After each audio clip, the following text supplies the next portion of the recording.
Howdy again, folks. Welcome back to Rustation Station. My name is Ben Striegel, and I'll be your host here today.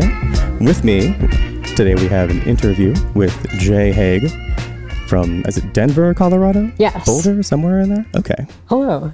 Thanks for having me on. No problem. And so the reason that I've invited you here today is because I learned recently that there is a Rust conference happening in Denver. And this is the first time that I've heard of it. It's true.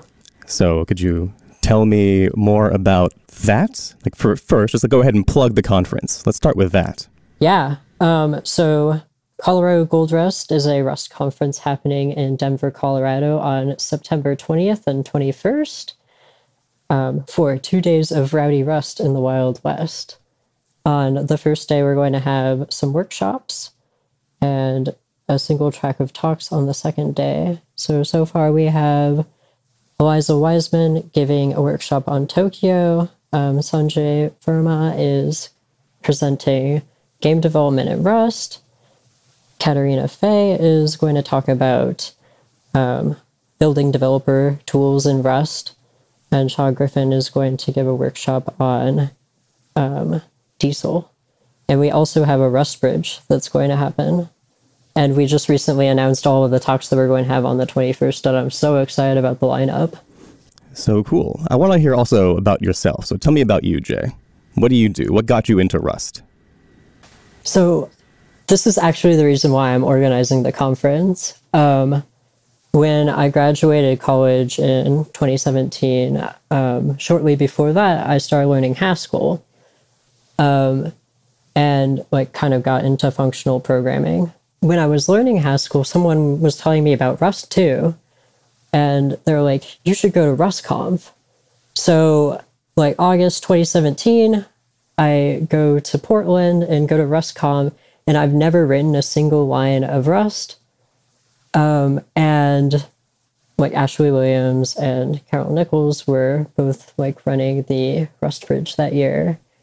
And it was just really exciting and cool, and not only did I feel really welcome in that space, but I felt like I was surrounded by incredibly passionate and knowledgeable folks, and it was a really great experience, and really led me to becoming a passionate developer myself, and I felt like that event was key in getting me really plugged into Rust and the community. I'm kind of incredulous. You attended a single Rust conference and then decided, hey, I want to organize a Rust conference in my hometown. Well, yeah, but that was 2 years ago. There's been a lot that has happened in between then and now. I think that's the short version of that story. I've got all day. Go ahead. If it's interesting. Yeah. So after that, kind of went back to learning Haskell again, but the Denver Rust meetup also rebooted in February of 2018. That was your doing, wasn't it? No. Pete Lyons originally rebooted it, and it was because he went to the Recurse Center and had just recently finished up a batch, I believe, and presented his work and found some other speakers to talk about some other things. And that meetup was also really cool because at the end of the meetup, he offered to pair with folks if they were interested. And I was always really excited to do something. So I was I want to work on an issue or something. And we made just a minor change to docs.rs, which that's Quiet Mistress's, a project that she leads. And I thought that open source was really scary, and that people would just be mean to me if I wrote code incorrectly or something, and that they'd be get out of here with your PRs. But Gray makes a really big effort in making sure that people feel welcome when they submit their first PR. And I feel like this is just really common in Rust, where people want new Rustaceans to feel like they're valued. So we like made this change so that the menu bar like would remember whether or not it was in a collapsed state, so that it was like a little bit of a better user experience using the website. And like after that point, I think I just like started contributing to more projects when I could. And like going to the Rust meetup, even though I'd been learning and focusing on Haskell this entire time, and like hoping that maybe I could get a Haskell job, someone offered me a Rust job, and I was like, whoa, I never thought this would happen. And so like when I took that job, I still like wasn't super great at Rust.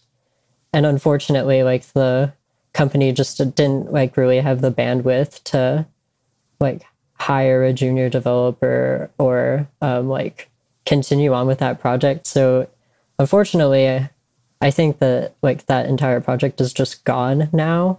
But like it gave me more of an opportunity to like continue on with Rust. And then after leaving that job, well, I guess part of this story is unfortunately, like with toxic work culture stuff, someone came to work with pneumonia, and I got pneumonia, but I did not realize that I got pneumonia. I promise that this is related.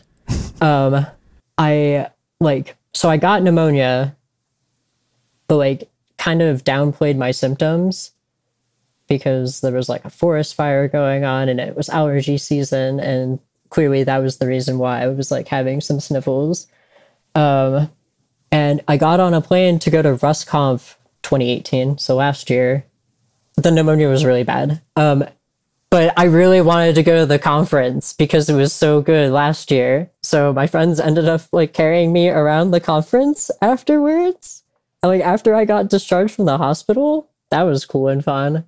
And so then I quit that job because that was bad. People should not like expect you to try to continue working when you almost die from pneumonia. And then I went to the Recurse Center because Pete suggested I do that after like co-organizing the Denver Rust meetup with him for a small amount of time. And what is the Recurse Center? The Recurse Center for me was summer camp in the winter for coding. So it's a coding retreat is the way that I would describe it for myself. It's completely self-directed, self-motivated learning, and you can focus on whatever you like. So when I went to the Recurse Center, I focused exclusively on contributing to open source projects using Rust. And while I was at the Recurse Center, I wrote the Diffie-Hellman API in X25519 Dalek, the static and ephemeral Diffie-Hellman API. I got a PR in to Tower gRPC to generate RustDoc comments. I did another PR to RustDoc to document inlined crates. Primarily it was like a way for me to focus on learning more Rust and like contributing to open source projects. Oh, RustWasm, that's what it is. Also contributed to RustWasm. Just like a handful of docs and like ways to make the tutorial nicer, which felt like a really big win just because a lot of people that are interested in WebAssembly like see the Rust WebAssembly project and get up to speed on that using that tutorial. Cool. And then so after the Recurse Center? So it was at the Recurse Center that I decided that I was going to like start organizing this conference. That's where it like really started. I felt like I had so many people around me in Rust that really helped me like become a better developer, not only like with Rust, but just in general. And the people here are like incredibly kind, and that this is a place that I want to introduce like new developers too. And how big is the Denver Rust meetup or the general Rust scene in Colorado? It's pretty decent. I think that our largest meetup has had like 30 to 40 folks. That's great. And, you know, not everyone shows up all the time, but yeah, I think we have a really great group. And previously we were alternating between Boulder and Denver just because, like, it's a little bit of a ways and there are different folks in both of those places. We're hosting the meetup at ProtectWise now because they have like a nice space and they're willing to host it every month. So that was really great to like find a permanent spot for the meetup to be. Cool. Although I think you still haven't quite like answered the question where it's like, what possibly inspired you to think to yourself, I want to organize a conference? It's a very scary thing to me. Organizing events isn't intimidating to me because it really is like something I enjoy doing. The spaces where I feel like I belong the most often end up being the spaces I create. That's a great quote. And I really want to create that feeling of belonging for other people too. I think that like that's something that some community organizers can forget about in like more technical oriented meetups and events. But that hasn't been my experience with any like Rust events. So it seemed like putting the effort into organizing this would be well worth it. And this kind of like sidesteps into like another reason. There are several reasons why I'm organizing this conference. One was because Rust has been really great to me from like a technical and social aspect. I think that Rust is also like going to be something. I mean, Rust is really taking off right now. And I think that it's something that we should be introducing to people who are new. So I'm organizing this conference on the Auraria campus, which is where I went to school. I thought it was really unfortunate that like I started learning about functional programming kind of like just at the end of my bachelor's in CS. And I think that the Auraria campus is often forgotten. And since like you're not super familiar probably with the Denver area and like maybe other folks listening to aren't, the Auraria campus has 3 college campuses, the Community College of Denver, Metropolitan State, and the University of Colorado at Denver. They all like share space there. The Auraria campus is one of the most diverse campuses in Colorado. So I thought that hosting the event here would be a way to introduce like just so many different people to Rust. And I think that it's worth introducing people from diverse backgrounds to Rust because it is a place where I think that they will feel a sense of belonging and also like have great people around them to like be passionate about technical topics and like get to learn Rust. It's going to be great. Was this your first conference ever organized or? Yes. Okay, so you're learning all this on the fly. Did you ask anyone for help? Yeah, absolutely. Florian has been... Florian Gilcher, he's great. Yeah, tremendously helpful. I've also like talked to Carol Nichols, and there's so many people helping out with this conference. Yep. For those who don't know, Florian Gilcher organizes Rust Fest in Europe, and Carol Nichols organizes Rust Belt Rust, which takes place in Pittsburgh and Detroit and Columbus, and this year I forget where it is. Somewhere in Ohio, I think? Yeah, Dayton, Ohio. Dayton, yes. And Rust Belt Rust is also like part of why I am organizing Colorado Gold Rust. Arshia gave a talk at Rust Belt Rust about the Rust community and how organizing small local events helps pull more people in. And I thought, well, she's right, obviously. Like, these small local events are how like I got pulled in because it's not like you can go to every single conference, especially if it's like further away. Local events are like how we really like make a community, which is why like helping out organizing the Denver Rust meetup has been really important to me, creating this conference, because creating smaller conferences, this was part of Arshia's talk, allows the cost to be less and more people to come. And that is absolutely my goal, is to make sure that we have as many people who want to come as possibly can. And how big is your target for Colorado Gold Rust? Number of attendees wise. This year, I think like 120-ish people Okay. in total is pretty reasonable. I would be happy if it's more. We're capped at an attendance of 200. But yeah, tickets are still available. And how long did they, when do they become unavailable? What's the deadline? Either until they're sold out or September 13th. Okay, so there's still a little over a month. Hopefully this podcast will get the word out some more, because I had never heard of this before until I think it might have been Florian who mentioned it to me.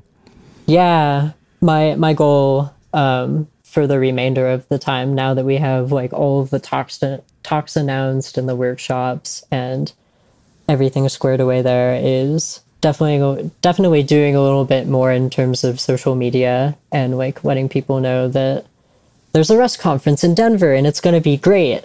And was it as difficult as kind of like my mind tells me? Like, because when I envision organizing a conference, it's kind of like finding a space, like putting down a big like cash like advance for a hotel place or room somewhere, and then like trying to find sponsors, which involves calling companies and trying to be a salesman, which I am not good at.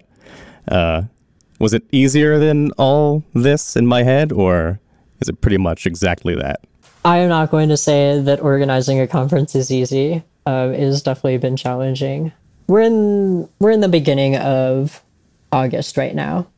I've been like organizing this conference or like thinking about it since November of last year.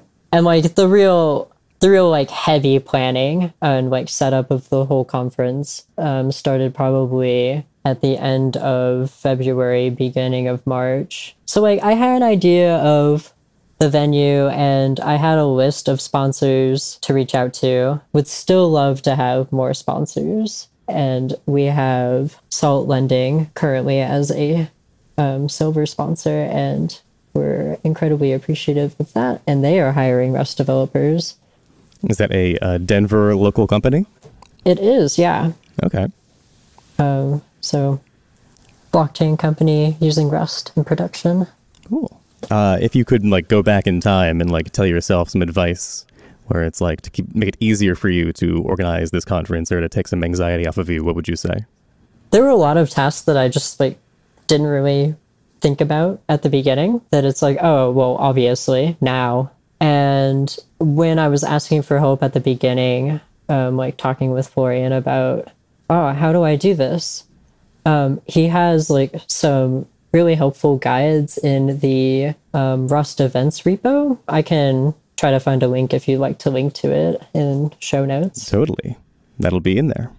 It was really helpful.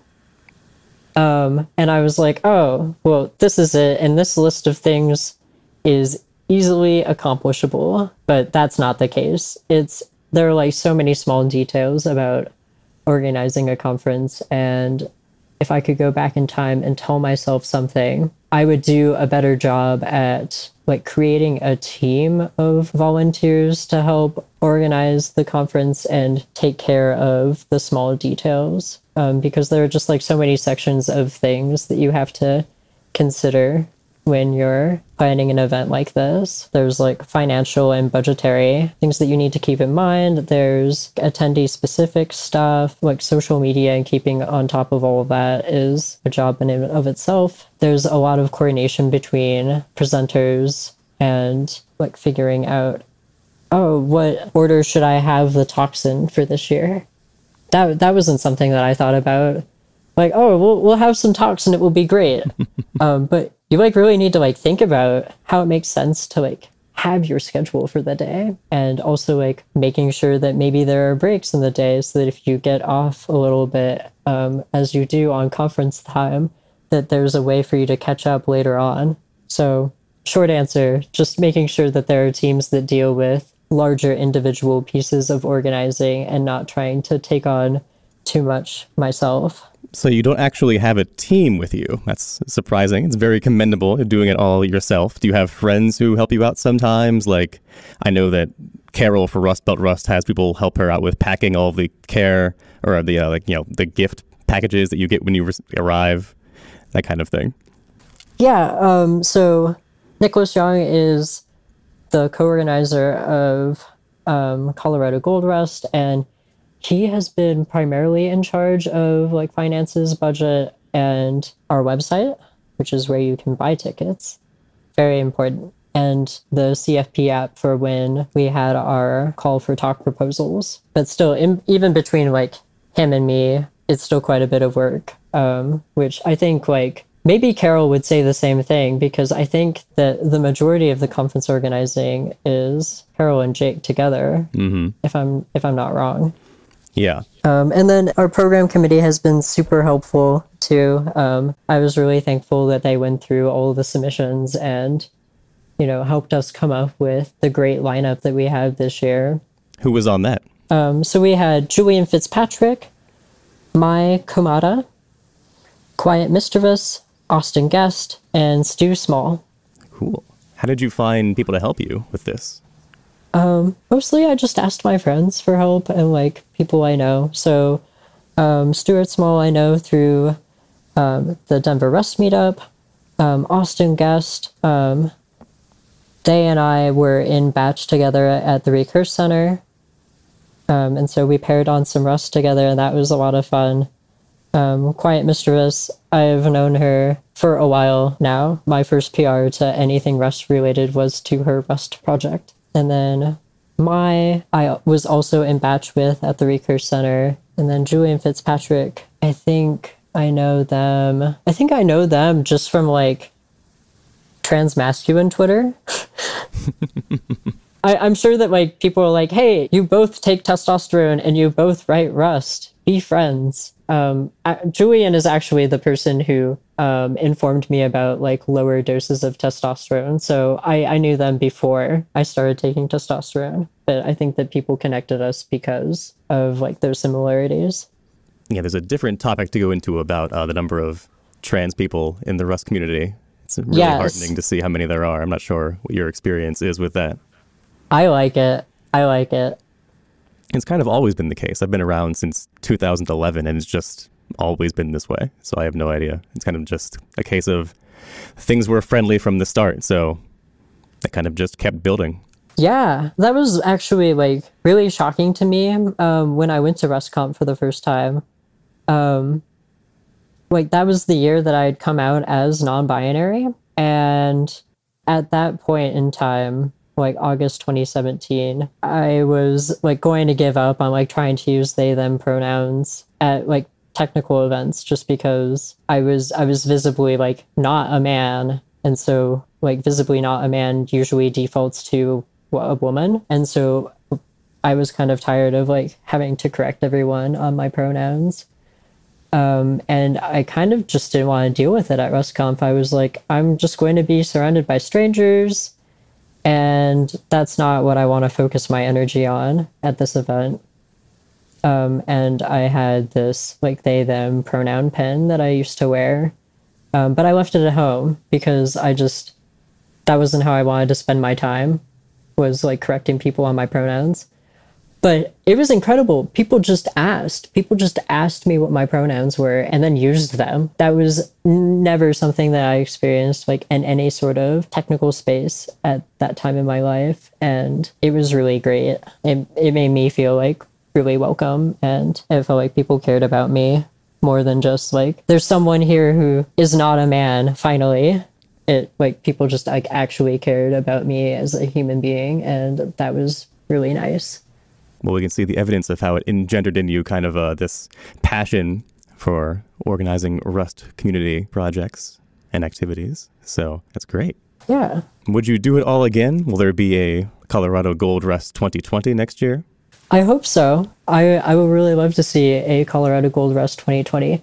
I definitely want to like expand the team and make it so that organizing it is a little bit smoother next time around. But I know that I've already done like the foundational work of having a website and having like a small team of folks who've been like helping me out so much. And I think it would be a lot more manageable for 2020. And I really look forward to that too. One more thing. So about the CFP, I think this is kind of one of those things where it's nothing you can't do by yourself. You have to do marketing and get the word out and have people come submit talks to you, and the software as well. And so is there like a standard kind of software module that people use or set up to make all this happen, to help them, or? Yes, we used the same CFP software that RustConf does. And I can find a link to it. I believe that it is just a fork of the RailsConf CFP app, actually. But yeah, it took like all of 5 minutes to set up the CFP app. That was a really smooth experience. That's great. You've kind of got me thinking about whether or not I should organize a East Coast Boston Rust meetup.